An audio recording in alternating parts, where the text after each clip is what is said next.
So for the Sakya tradition, when talking about hats, it is very similar to the Gelug tradition.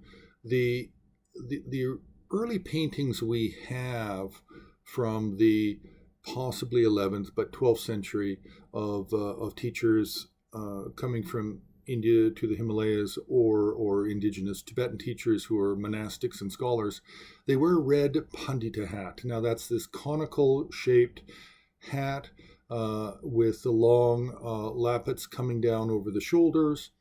And this is the typical hat, and it's the most common hat in the Sakya tradition, especially the early Sakya tradition. But it's also the most common hat for Jonang monastery, Bodong.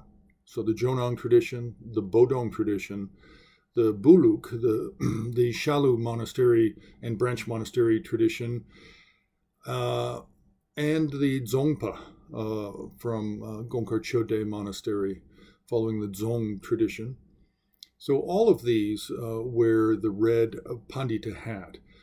Now, it is said within the Shalu monastery tradition that their hat is not dark red. Their hat is more yellowish.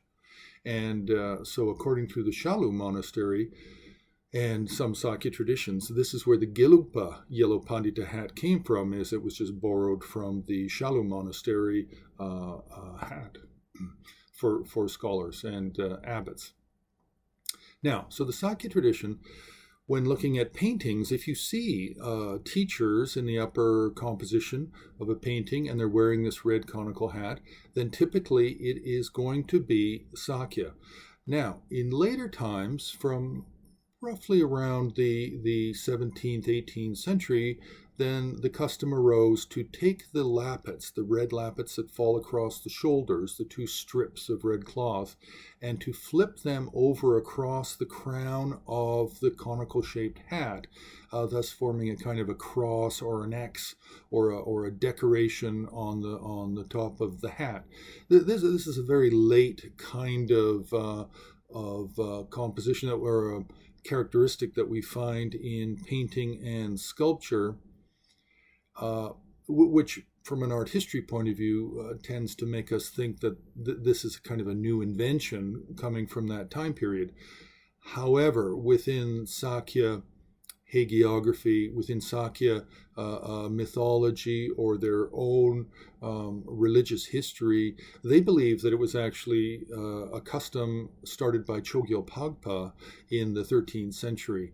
And he was the first to instruct one of his attendants to put the lappets across the crown of the pandita hat, because the lappets were actually getting in the way of when he was doing certain rituals or using the vajra and bell and displaying certain hand gestures. And so therefore Pakpa Rinpoche instructed that they be fastened or tied up at the top of the hat, so they're not flying loosely around and disrupting his attention to the ritual.